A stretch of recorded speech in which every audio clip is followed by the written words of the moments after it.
Hello friends, இந்த வீடியோவில் நம்ம ஒரு முக்கியமான ஒரு விஷயத்தான் பார்க்க போகிறோம். நம்மளில் மோஸ்ட்லி பார்த்திங்கன்னா நிறைய பேர் எறா பிரியாரை தாங்க இருப்பாங்க.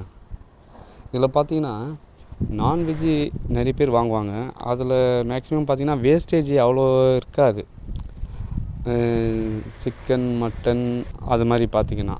ஆனால் இந்த இறால பார்த்திங்கன்னா மட்டும் வேஸ்டேஜ் நிறைய போகுங்க.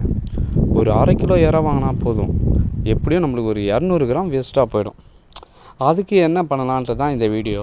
பார்த்திங்கன்னா இந்த தலையை ஆயும் போது பார்த்திங்கன்னா தலையில் இப்படி தனியாக ஆஞ்சி இந்த சதையை தனியாக எடுத்துப்பாங்க. இந்த விஷயம் நிறைய பேருக்கு தெரியாமல் இருக்கலாம், அதனால தான் இந்த வீடியோ போடுறேன். அது தனியாக இந்த மாதிரி நம்ம ஆஞ்சி எடுத்துக்கின்னு இந்த மீனுக்கு போடுற மசாலா தான், மிளகாத்தூள், உப்பு, அந்த மாதிரி ஒரு மசாலா மிக்சிங் இது. அந்த மாதிரி போட்டு இது நல்லா கொஞ்சம் வறுத்து எடுத்துக்கலாம். கொஞ்சம்